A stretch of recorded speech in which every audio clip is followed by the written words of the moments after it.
2%.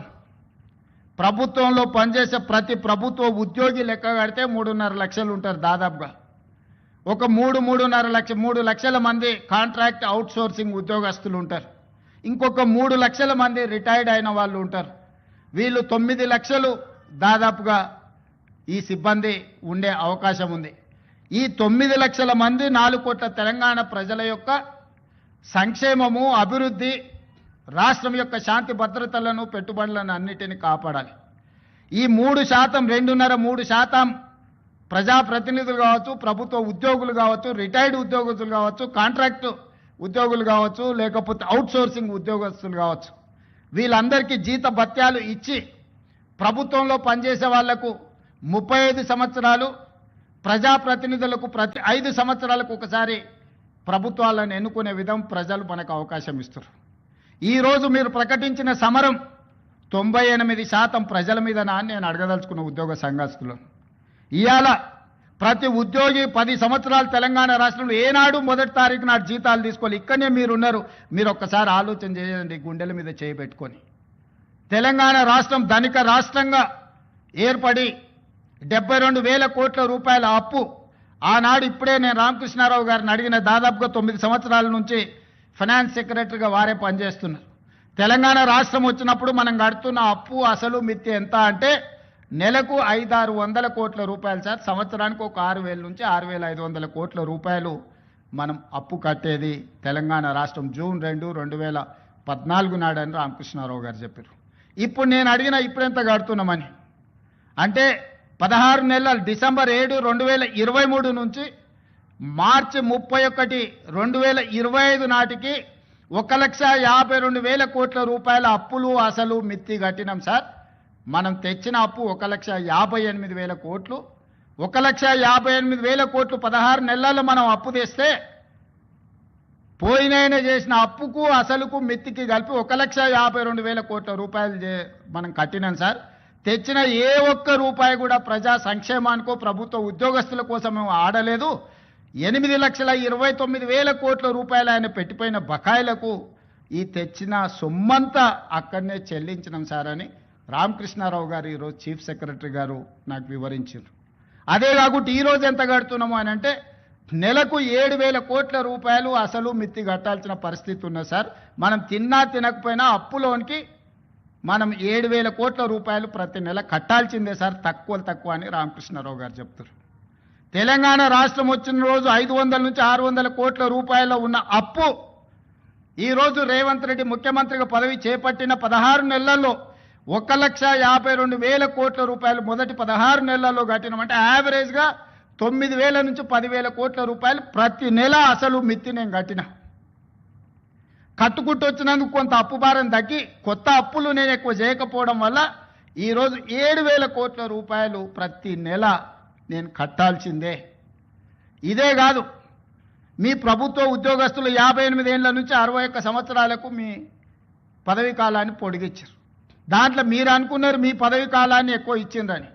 Retirement benefits ఇవ్వాల్సి వస్తుందని 3 ఏళ్ళు పెంచండి. ఇప్పుడు ఈ మధ్యకాలంలో అత్యధికంగా రిటైర్ అయినరు వారు పోతా మీ రిటైర్మెంట్ బెనిఫిట్స్ను మీకు ఇవ్వకుండా బకాయి పెట్టింది ఎంత అంటే 8,500 కోట్ల రూపాయలు. ఈరోజు నెల మీకు జీతాలు ఇవ్వడం ఒక ఎత్తు అయితే, రిటైర్డ్ ఉద్యోగస్తులకు 3 లక్షల మందికి పెన్షన్లు ఇవ్వడం రెండో ఎత్తు అయితే, రిటైర్డ్ అయిపోయిన ఉద్యోగస్తులకు వాళ్ళ రిటైర్మెంట్ బెనిఫిట్స్ ఏవైతే ఉన్నాయో ప్రావిడెంట్ ఫండ్ కావచ్చు, ఇతర బెనిఫిట్స్ మీరు దాచుకునే సొమ్మది ప్రభుత్వం కొంత కలిపి మీకు ఇవ్వాలి. దాదాపుగా 9,000 కోట్ల రూపాయలు బకాయిలు పెట్టిపోయింది. ఇవాళ రిటైర్ ఉద్యోగస్తులు ధర్నా చేస్తున్నారు, లేకపోతే మా బెనిఫిట్స్ వస్తలేవని అంటున్నారని కొంతమంది ఏదైతే కొన్ని రాజకీయ పార్టీలు ఆరోపణ చేస్తున్నాయో అవన్నీ మీరు మాకు వారసత్వంగా ఇచ్చిపోయిన మొండి బకాయిలు. ఇవాళ వాటిని ఒక పక్కన క్రోడీకరిస్తూ క్రమబద్ధీకరిస్తూ ఈరోజు గతంలో ఉన్న సంక్షేమ పథకాలు ఏవైతున్నాయో పెన్షన్లు ఆపలేదు, రైతు భరోసా ఆపలేదు, షాదీ ముబారక్ ఆపలేదు, కళ్యాణ లక్ష్మి ఆపలేదు. ఇట్లా చెప్పుకుంటూ వెళ్తే గత ప్రభుత్వం ఇచ్చి సంక్షేమ పథకాలు ఏవైతే కొనసాగించిందో రైతుకి 24 గంటల ఉచిత విద్యుత్ ఆపలేదు. అదనంగా నేను ఆడబిడ్డలకు ఆర్టీసీలో ఉచిత ప్రయాణం ఇచ్చిన. రైతులకు బోనస్ 500 రూపాయలు పంటకి ఇచ్చిన 500 రూపాయలకే ఈరోజు నేను సిలిండర్ ఇస్తున్నా. ఫీజు రియంబర్స్మెంట్, ఫీజులు చెల్లించే ప్రయత్నం చేస్తున్నా ఈరోజు. ఇట్లా చెప్పుకుంటూ వెళ్తే ప్రతి 21,000 కోట్ల రూపాయలు సరిగ్గా 6 నెలలు తిరిగే లోపల 15 ఆగస్టు లోపల 25,55,364 మంది రైతులకు 20,617 కోట్ల రూపాయల రైతు రుణమాఫీ చేసి 2 లక్షల రూపాయల వరకు రైతు అప్పు ఉన్న అందరికీ అప్పు నుంచి విముక్తి కలిగించిన. ఆయన పెండింగ్ పెట్టిపోయిన రైతు బంధు 7,625 కోట్ల రూపాయలు వచ్చిన మొదటి 3 నెలల్లోనే నేను చెల్లించిన. అంటే ఈ 15-16 నెలల కేవలం రైతులకే 30,000 కోట్ల రూపాయల నగదు వాళ్ళ ఖాతాలకు బదిలీ చేసిన. ఉచిత కరెంట్ ఆపలేదు. ఇవాళ పేదోళ్ళ ఇళ్లకు 200 యూనిట్లు ఉచితంగా నేను కరెంట్ ఇస్తున్నా. మా ఆడబిడ్డలకు 500 రూపాయలకు సిలిండర్ ఇస్తున్నాం. మా ఆడబిడ్డలకు ఆర్టీసీలో ఉచితంగా బస్సు ప్రయాణం, అమ్మగారింటికి వెళ్ళాలన్నా, అమ్మవారిని దర్శించుకోవాలన్నా ఈరోజు ఆర్టీసీకి 5,000 కోట్ల రూపాయలు కట్టి నష్టాలలో ఉన్న ఆర్టీసీని ఈరోజు లాభాల బాటలో నడిపించే ప్రయత్నం చేస్తున్నాం. వెళ్తూ రైతులకు ఉచిత కరెంట్ ఇచ్చినా అన్నాడు. విద్యుత్ శాఖకు దాదాపుగా ఈ ఉచిత కరెంటు పేరు మీద 1,000 కోట్ల రూపాయలు బకాయిలు పెట్టిపోయాడు. ఈ విద్యుత్ శాఖ కోసం సింగరేణిలో బొగ్గు కొన్నాడు. సింగరేణి వాళ్ళకు 1,000 కోట్ల రూపాయలు బాకీ పెట్టాడు. ప్రాజెక్టులు కట్టినా అన్నాడు. కాంట్రాక్టర్ల బిల్లులు 50,000 కోట్ల రూపాయలు బకాయి పెట్టిపోయాడు. ఇట్లా ఏడ కనిపిస్తే అక్కడ, ఎక్కడ దొరికితే అక్కడ, ఎంత మిత్తికి వస్తే అంత మిత్తికి ప్రభుత్వం ఇరిగేషన్ ప్రాజెక్టులు కడితే 4-5% మిత్తికి లోన్లు దొరుకుతాయి.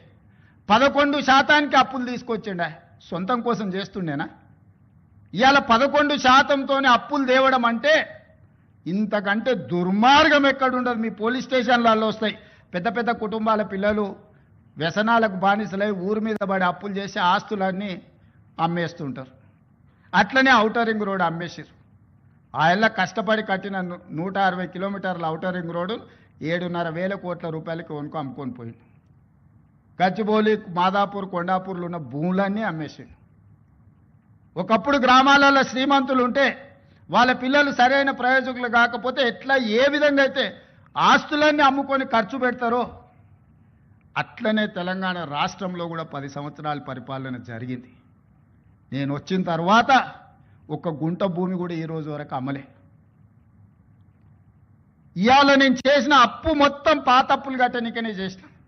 ఇప్పుడే కాదు, భవిష్యత్తులో కూడా ప్రతి నెల 10,000 కోట్ల రూపాయలు అప్పు చేస్తే 9,000 కోట్ల రూపాయల పైన ఆ పాత అప్పులకు అసలుకు మిత్తికే కట్టాలి అంటూ నువ్వు 5-6 లక్షల కోట్ల అప్పు చేసినట్టే ఉన్నావని. అసెంబ్లీలో అన్నాడు 1,52,000 కోట్ల రూపాయలు అప్పు చేసినావు నువ్వు అని. నేను లేచి లెక్క సరిదిద్దాను. 1,52,000 కోట్లు కాదు స్వామి, 1,58,000 కోట్లు అప్పు చేసిన. 1,52,000 కోట్లు నువ్వు చేసిన అప్పులకు తప్పులకు పాయమాలు కట్టినా అని చెప్పిన. మీరందరూ మా కుటుంబ సభ్యులు. ప్రభుత్వం అంటే నేను ఒక్కనే కాదు, మనందరం కలిస్తేనే ప్రభుత్వం. మనం పాలకులం కాదు, మనం సేవకులం.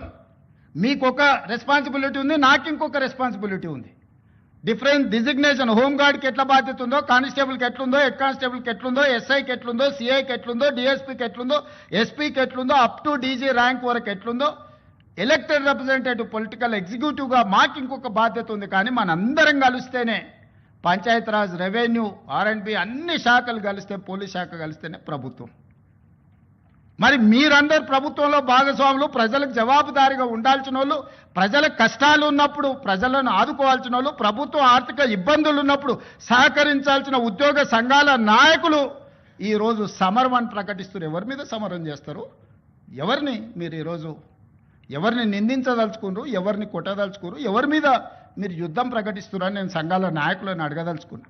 మీకు బాధ్యత లేదా? 35 సంవత్సరాలు ప్రజలు మన జీత భత్యాలు ఇచ్చి రిటైర్ అయిపోయిన తర్వాత మనకు పెన్షన్ కూడా ఇచ్చి మన కుటుంబాలను ఆదుకుంటున్న 98% ప్రజల యొక్క పెన్షన్లు కానీ, రైతు రుణమాఫీ కానీ, రైతు భరోసా కానీ, ఉచిత కరెంటు కానీ, షాదీ ముబారక్ కానీ, కళ్యాణ లక్ష్మి కానీ, ఆర్టీసీలో ఆడబిడ్డలకు ఉచిత ప్రయాణం కానీ, ఇవన్నీ చేయాల్సిన బాధ్యత ప్రభుత్వ ఉద్యోగ సంఘాల నాయకుల మీద లేదా? ప్రజాప్రతినిధుల మీద మాత్రమే ఉన్నదా? మాకే కాదు, మీకు కూడా వాళ్ళే జీత భత్యాలు ఇస్తున్నారు. మీకు ఉద్యోగాలు ఇచ్చింది కూడా ఈ ప్రజలే కదా. మీకు ఉద్యోగాలు ఇచ్చిన వాళ్ళే మాకు ఉద్యోగాలు ఇచ్చారు. మనందరం కలిస్తేనే ప్రభుత్వం. దయచేసి ఉద్యోగ సంఘాల మిత్రులకు నాయకులకు నేను విజ్ఞప్తి చేస్తున్నా, ఇది ప్రజాప్రభుత్వం, ప్రజల కోసం పనిచేస్తున్న ప్రభుత్వం. ఏదైనా విషయం ఉంటే చర్చించండి, మాట్లాడుకుందాం. ఈ రోజు కూడా నేను స్పష్టంగా చెప్తున్న వేదిక మీద నుంచి, ప్రతి నెల ఈ తెలంగాణ రాష్ట్ర ప్రభుత్వానికి వస్తున్న ఆదాయం 18,000 నుంచి 18,500 కోట్లు. కానీ ప్రతి నెల నాకు కనీస అవసరాలు తీర్చడానికి 22,500 కోట్ల రూపాయలు కావాలి. ఈరోజు మీకు ఇచ్చే జీతాలు కానీ, మీ పెన్షన్స్ కానీ, లేకపోతే ఈరోజు సంక్షేమ పథకాలు కానీ, రాష్ట్రంలో ఉన్న పనులు చేయడానికి 22,500 కోట్ల రూపాయలు కావాలి. 4,000 కోట్ల రూపాయలు ప్రతి నెల ఆదాయం తక్కువ ఉంది. అప్పుడప్పుడు ఆశా వర్కర్లు అంటుంటారు మా జీతం రాలేదని, ఇంకోసారి అంగన్వాడీ వాళ్ళు అంటుంటారు, ఇంకోసారి అవుట్ సోర్సింగ్ వాళ్ళు అంటుంటారు. మా రామకృష్ణారావు గారు, మా బట్టి విక్రమార్క గారు చేస్తున్నది ఏంటంటే, ఓ నెల ఈయన కాపీ ఆయనకి ఇస్తుండు, ఒక నెల ఈయన కాపీ ఆయనకి ఇస్తుండు, అడ్జస్ట్మెంట్ బడ్జెట్ పద్మనాభం పనులు చేస్తున్నారు. ఉన్నది 18,500 కోట్లే. 18,500 కోట్లల్లా ఈరోజు 7,000 కోట్ల రూపాయలు అప్పుకు పోయింది. 5,000 నుంచి 5,500 కోట్ల రూపాయలు మీ జీత భత్యాలకు పోయింది. 13,000 కోట్లు పోయిన తర్వాత నా చేతిలో మిగులుతున్నది 6,000 కోట్లు నికరంగా. ఈ 6,000 కోట్ల పెన్షన్ ఇవ్వాలన్నా, వృద్ధాప్య పెన్షన్ ఇవ్వాలన్నా, రైతు రుణమాఫీ చేయాలన్నా, రైతు భరోసా ఇవ్వాలనా, షాదీ ముబారక్ ఇవ్వాలనా, కళ్యాణ లక్ష్మి ఇవ్వాలనా, ఫీజు రియంబర్స్మెంట్ కట్టాలనా, ఏమేం పథకాలు చేయాలి? ఈ అన్ని పథకాలు చేయాలంటే నాకు 22,000 కోట్ల చిల్లర కావాలి. ఈ 18,000 నుంచి 18,500 కోట్లలోనే ప్రతిరోజు కూర్చొని రూపాయి మీ జీత భత్యాలు నెల జీతం వస్తే ఇంటి ఖర్చు ఎంత, పాల ఖర్చు ఎంత, హాస్పిటల్ ఖర్చు ఎంత, పిల్లల ఫీజులు ఎంత, మీరెట్లా ప్రణాళికలు చేసుకుంటున్నారో, ఈ రాష్ట్ర ప్రభుత్వాన్ని నడుపుతున్న నేను కూడా అట్లనే ప్రణాళిక వేసుకొని రూపాయి ఎక్కడ ఉంది, ఎక్కడ ఖర్చు పెంచకుండా దుబారా మొత్తం తగ్గించి, ముఖ్యమంత్రిగా ఎక్కడికి పోయినా నాకు ప్రత్యేక విమానం తీసుకొని పోవచ్చు. ప్రత్యేక విమానం కాదు కదా, మామూలు విమానంలో కూడా ఎకానమీ టికెట్ కొనుక్కొని పోతున్నా. విదేశాలు పోతే కూడా ఫస్ట్ క్లాస్ ఏది కావాలన్నా ముఖ్యమంత్రికి ఆ హోదా ఉంటుంది. నేను ఆ టికెట్లు కూడా కొనుక్కోవడం లేదు. చాలా నార్మల్ సామాన్య ప్రయాణికులతో నేను ప్రయాణం చేస్తున్నా. ప్రతి దగ్గర మా ఖర్చులను తగ్గించుకొని, నియంత్రించుకొని, నేను ఎవరికి చెప్పలే ఈరోజు వరకు. ఎందుకు చెప్పలేదంటే అదేదో చెప్పుకుంటే గొప్పలాగా ఉంటే బాధ్యతగా భావించి దుబారా తగ్గించి ప్రజలకు చేయగలిగింది చేసి, ప్రభుత్వ ఉద్యోగస్తులకు 1వ తారీఖు నాడు జీతం ఇవ్వకపోతే ఆ కుటుంబాలు ఎట్లా నడుస్తాయని నేను ముఖ్యమంత్రి పదవి చేపట్టిన నాటి నుంచి రామకృష్ణారావు గారు ఏది ఏమైనా అక్కడ సూర్యుడు ఇక్కడ మొలిచినా 1వ తారీఖు నాడు మన ఉద్యోగస్తులకు జీతాలు ఇవ్వాలని, ఈ 16 నెలలు మీకు జీతాలు ఇచ్చిన మీరే కదా ప్రత్యక్ష సాక్షి. గతంలో మీకు ఏం కావాలన్నా విడతల వారిగా మీ జీతాలు వచ్చేది. మరి ఇవాళ మీకోసం పనిచేస్తున్నా, ప్రజల కోసం పనిచేస్తున్నా, మీరు వేరు, మీరు మేము అందరం కలిస్తేనే ప్రభుత్వం. నేను స్పష్టంగా ఉద్యోగ సంఘాల నాయకులకు చెప్పదలుచుకున్నా, మీరు వేరే మేము వేరే కాదు. మీరు మేము కలిసి 99% ప్రజలకు మంచి చేయడం కోసం మనం ఇక్కడ ఉన్నాము. మనం సమరం చేయడానికి ఇక్కడ లేం. ప్రజల మీద యుద్ధం చేసిన వాళ్ళు ఎవరు బాగుపడ్డోళ్ళు లేరు. ప్రజలు ఊరుకుంటారా? ప్రజల మీద యుద్ధం చేస్తే ఎవరి మీద యుద్ధం చేస్తారు? ఈ 9 లక్షల మంది ప్రభుత్వ ఉద్యోగులందరూ కలిస్తే, మీరు మేమందరం కలిస్తేనే ప్రభుత్వం. మనందరం కలిసి పనిచేస్తేనే పేదలకు మేలు జరుగుద్ది. రాజకీయ నాయకులు రాజకీయ పార్టీల చేతుల్లో పావులుగా మారకండి అని చెప్పి నేను ప్రభుత్వ ఉద్యోగ సంఘాల నాయకులకు విజ్ఞప్తి చేస్తున్నా.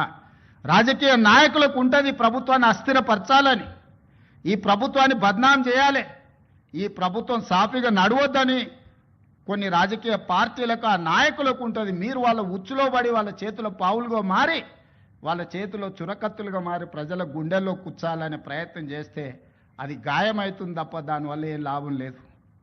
నన్ను కోసినా కూడా 18,500 కోట్ల రూపాయల కంటే ఎక్కువ ఆదాయం లేదు. ఏం చేస్తారా నన్ను చెప్పురు ఉద్యోగ సంఘాల నాయకులను అడుగుతున్నా, ఏం చేస్తారు? నన్ను కోసుకుంటే తింటారా, వండుకొని తింటారా, ఏం చేస్తారు? లేదు, ఉన్నదే 18,500 కోట్లు. ఎట్లా వంచుదామో చెప్పండి. ఏది ఆపమంటారో చెప్పండి. వృద్ధాప్య పెన్షన్లు ఆపమంటారా? ఉచిత కరెంట్ ఆపమంటారా? షాదీ ముబారక్ ఆపమంటారా? ఏ ఆపమంటారో చెప్పండి. ఏది ఆపుతారో ప్రజలకు చెప్పండి. అయ్యా మీది ఆపేసి మేము బోనసులు తీసుకుంటాం, మేము జీతాలు పెంచుకుంటాం, మేము అన్నీ మేము దినంగా మిగిలితేనే మీకు ఇస్తాం రైతు ప్రజలకు చెప్తా అంటే చెప్పండి. బహిరంగ సభ ఏర్పాటు చేద్దాం, 10 లక్షల మందిని చేస్తా. ఉద్యోగ సంఘాల నాయకులు మాట్లాడండి, మేము ఈ చిట్టి ఇచ్చిన ముఖ్యమంత్రికి దీని ప్రకారం పరిపాలన జరుగుతుంది అనేది ఇదొక మార్గం. లేదంటే 100 రూపాయలు ఉన్న పెట్రోల్ 200 చేద్దామా చెప్పురి. 30 రూపాయలకి ఇచ్చే బియ్యాన్ని 60 రూపాయలు చేద్దామా చెప్పుర్రి. పప్పు ఉప్పు చింతపండు బెల్లం ధరలు రెండింతలు చేద్దామా చెప్పుర్రి. ఏది పెంచుదామో చెప్పుండ్రి. ఎక్కడ ధరలు పెంచుదామో చెప్పుండ్రి. ధరలు పెంచకుండా ఉన్న పథకాలను ఆపకుండా కొత్త కోరికలు నెరవేరవు. కొత్త కొత్త కోరికలు కోరుకొని మనము నిరసనలో ధర్నాలో దీక్షలో బందో చేస్తే ఉన్న వ్యవస్థ కూడా కుప్పగూలుతుంది. ఉన్నది కుప్పగూల్చుకుంటే ఇంక మళ్ళీ తిరిగి తేరుకోవడానికి కూడా ఇంకేం లేదు. ఇంకో దివాలా రాష్ట్రంగా మనం మారుతాము. ఇవాళ మీరు సమరాలు చేస్తే శాంతి భద్రతలు దెబ్బతింటే పెట్టుబడులు ఆగిపోతాయి. పెట్టుబడులు ఆగిపోతే నిరుద్యోగ యువకులకు ఉద్యోగ అవకాశాలు దొరకవు. విద్యా వ్యవస్థ విద్యా సంవత్సరం వృధా అయిపోద్ది ప్రభుత్వ ఉద్యోగస్తులు సహకరించకపోతే. నేను ఒక్కరిని ఏం చేయగలను? రామకృష్ణారావు లేకపోతే డీజీపీ ఏం చేయగలరు? మేము మిమ్మల్ని కొట్టం తిట్టం ఉన్నది ప్రజలకు వివరిస్తాం. మిత్రులారా, ఉద్యోగ సంఘాల నాయకులనే విజ్ఞప్తి చేస్తున్నా. నాకేమున్నది? నేను ₹1 ఇంటికి తీసుకుపోను. నేను మిగతాలాగా కాదు, నాకేం అవసరం లేదు. నల్లమల అడవుల నుంచి ఒక చిన్న గ్రామం నుంచి రాష్ట్రానికి తెలంగాణ రాష్ట్రానికి ముఖ్యమంత్రి అయినా ఇది ప్రజలు ఇచ్చిన గొప్ప గౌరవం. బతుకున్నంత కాలం ఈ గౌరవం నిలబెట్టడం కోసమే నేను పనిచేస్తా. నాకు వేరే కోరికలు లేవు, వేరే ఆలోచన లేదు, వేరే ఆదాయం అక్కర్లేదు. కానీ బాధ్యతగా వ్యవహరించాల్సిన మనం బాధ్యత మార్చి వ్యవహరిస్తామని అంటే అది తెలంగాణ సమాజానికి తీరని నష్టం జరుగుద్ది. రాష్ట్రం ఆర్థికంగా బాగా లేదు, అప్పు పుడతలేదు, అనా పైసా ఎవడు ఇస్తలేడు. ఎవరినైనా కలవడానికి పోతే బ్యాంకర్లు దొంగలను చూసినట్టు చూస్తున్నారు తెలంగాణ రాష్ట్ర ప్రతినిధులను. ఎవడు ఢిల్లీకి పోతే అపాయింట్మెంట్ కూడా ఇస్తలేడు, వీడు వస్తే చెప్పులు కూడా ఎత్తుకుపోతాడేమో అన్నట్టుగా ఆ పరిస్థితి ఉంది దేశం ముందల. అప్పు పుడితే నేను కూడా ఏదో ఒకటి చేసి తెచ్చిచ్చేటోను. అప్పు పుట్టట్లేదు, ఎవడు బజార్లో నమ్మడం లేదు. స్వీయ నియంత్రణనే దీనికి పరిష్కారము. ఉన్నంతలో గౌరవంగా సంసారాన్ని నడిపితే బజార్లో ఎవడైనా నమ్ముతాడు. వీధికెక్కి రచ్చ చేసుకుంటే కుటుంబం పరువు బజార్లో పడేసుకుంటే ఎట్లుంటుందో ఉద్యోగ సంఘ నాయకులారా, రాష్ట్ర ప్రభుత్వం అనేది మన కుటుంబము. ఈ పరువును బజార్లో మీరు పడేస్తాము అనంటే కుటుంబ పెద్దగా వద్దు అని నేను విజ్ఞప్తి చేస్తున్నా. దయచేసి విషయాన్ని అర్థం చేసుకోండి. లెక్కలు కావాలంటే మా ఆర్థిక మంత్రికి చెప్తా, లేకపోతే మా చీఫ్ సెక్రటరీకి చెప్తా, వచ్చి కూర్చోండి. అనా పైసతో సహా మీరే లెక్క కట్టండి. నేను చెప్తున్న దానికంటే ₹1 ఆదాయం ఎక్కువనా మీకే పంచిపెడతా. కాంట్రాక్టర్లకు బిల్లులు ఇవ్వాలంటే ఇంకొక 7,000 కోట్లు కావాలి. నేను చెప్పేది అన్ని నిత్యావసర అత్యవసరానికే 22,000 కోట్లు. దాంట్లోనే 4,000 కోట్ల తుట్టుంది. ఇక ఆయన పెట్టిపోయిన 50,000 కోట్ల రూపాయల కాంట్రాక్టర్లకు పాత బకాయిలు ఇవ్వాలంటే నెలకి 7,000 కోట్లు కావాలి. ఇవాళ సాగునీటి ప్రాజెక్టులల్లా 70%, 80%, 90% ప్రాజెక్టులు పూర్తయినే ఉన్నాయి. నెలకు 1,000 కోట్లు సాగునీటి మీద మనం ఖర్చు పెడితే 2 ఏళ్లలో దాదాపుగా 20 లక్షల ఎకరాలకు నీళ్లు ఇవ్వచ్చు. ఇవాళ రాష్ట్రం మొత్తం నెలకు మొత్తం ఇన్ఫ్రాస్ట్రక్చర్ R&B కావచ్చు, పంచాయతీరాజ్ కావచ్చు, ఇరిగేషన్ కావచ్చు, any other department for development works I'm not able to spend even 1,000 crores. ప్రతి నెల రాష్ట్రంలో జరుగుతున్న కాంట్రాక్టులు పనులకు బిల్లులు చెల్లించాలంటే 1,000 కోట్లు కూడా దొరకడం లేదు, 1,000 కోట్లు కూడా రావడం లేదు. 600-700 కోట్ల రూపాయలు ఇచ్చి 10 ఏళ్ల నుంచి వెయ్యని రోడ్లు ఊర్లలో ఇవాళ గుంతలు పడ్డాయి. మీరు కష్టపడి కారు కొనుక్కుంటారు, మీరు సైకిల్ మోటార్ కొనుక్కొని ఫ్యామిలీతో పోతుంటే సడన్గా గుంత వస్తే అందులో పడి కింద పడి కాలు ఇరిగిపోతుంది. ఇవాళ చిన్న చిన్న గ్రామాలకు రోడ్లు వేయాలంటే అనా పైసా లేదు. పాత రోడ్ల మీద డాంబర్ వేద్దామంటే కూడా రూపాయి లేదు. రాష్ట్రం మొత్తం ఆర్థికంగా దెబ్బతిని ఉన్నాము. ఒక కుటుంబం విచ్ఛిన్నమైపోయి చిన్నాభిన్నమైపోయి ఆర్థికంగా పూర్తిగా దివాలా తీస్తే ఎట్లుంటుందో తెలంగాణ రాష్ట్ర ప్రభుత్వం యొక్క ఆర్థిక వ్యవస్థ అట్లనే ఉంది.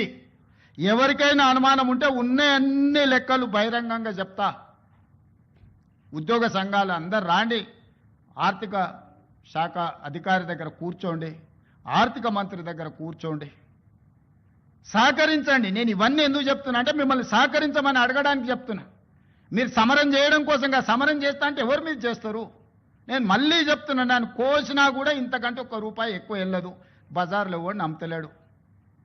మొత్తం దివాలా తీసింది. 11% మిత్తికి తెస్తాడే, 3-4%కి రావాల్సినోడు ఎవడన్నా 10 రూపాయల మిత్తికి డైలీ ఫైనాన్స్ తెచ్చుకునేటోడు ఉంటాడు చూడు బజార్లో, అంతకంటే ఎక్కువ అధ్వానంగా అప్పులు తెచ్చిపెట్టిండు ఆయన.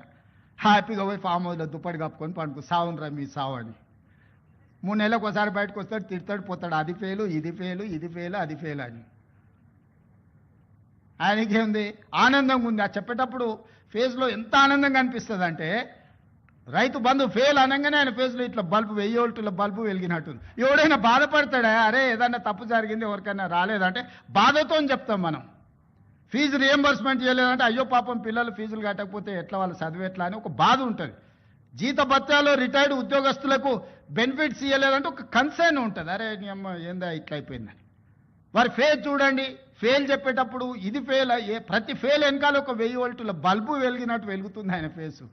ఏం పైశాచిక ఆనందము!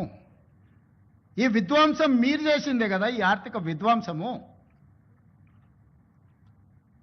3 లక్షల కోట్ల బడ్జెట్ పెట్టాడు, మరి నువ్వెట్లా ఇవన్నీ హామీలు ఇచ్చినావు అని ఒక ఆయన అడిగాడు. 3 లక్షల కోట్ల అప్పు ఉంది, ప్రతి సంవత్సరం 3 లక్షల కోట్ల ఆదాయం ఉందని బడ్జెట్ పెట్టాడు. 3 లక్షల కోట్ల అప్పు ఉండి 3 లక్షల కోట్ల ఆదాయం ఉంటే ఓసి ఇదెంత సంసారం చక్కదిద్దొచ్చని నేను అనుకున్నా. తీరా చూస్తే 3 లక్షల కోట్ల ఆదాయం లేదు, ఆదాయం 2 లక్షల కోట్లు ఉంది, అప్పేమో 8 లక్షల కోట్లు ఉంది.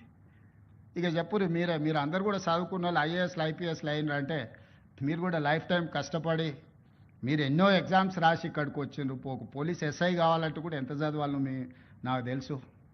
నాతో చదువుకున్న వాళ్ళు చాలామంది ఎస్ఐలో కానిస్టేబుల్ కూడా అయిన వాళ్ళు అందరు కష్టపడి చదువుకున్న వాళ్ళు నాకు తెలుసు. ఈ పరిస్థితిలో రాష్ట్రం ఉంది.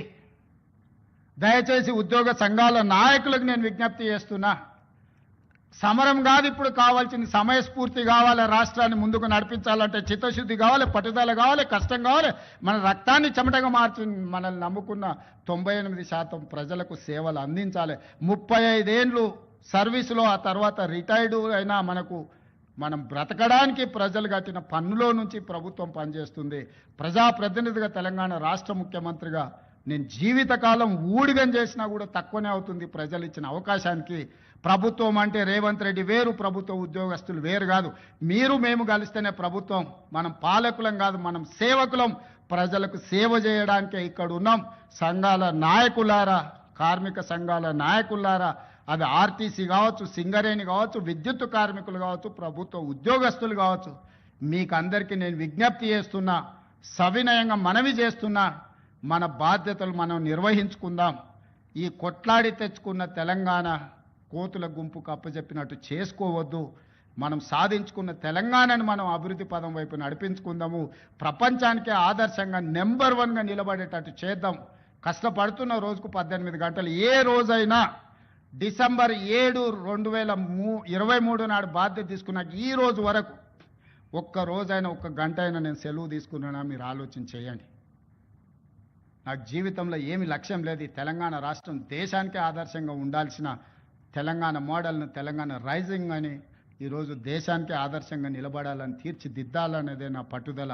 వయసు ఉంది, ఓపిక ఉంది, మీతో కలిసి కష్టపడే తత్వం నాకున్నది. నాతో కలిసి రండి, తెలంగాణ రాష్ట్రాన్ని అభివృద్ధి పదం వైపు నడిపిద్దాం. పోలీస్ మిత్రులందరూ కూడా నా విజ్ఞప్తి, మీ కుటుంబాలను ఆదుకునే బాధ్యత నాది.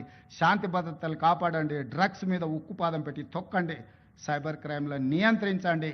మనందరం కలిసి రాష్ట్రాన్ని దేశానికే గొప్పగా తలమానికంగా తీర్చిదిద్దుదామని మీ అందరికీ తెలియజేస్తూ మీ అందరి దగ్గర సెలవు తీసుకుంటున్న మిత్రులారా.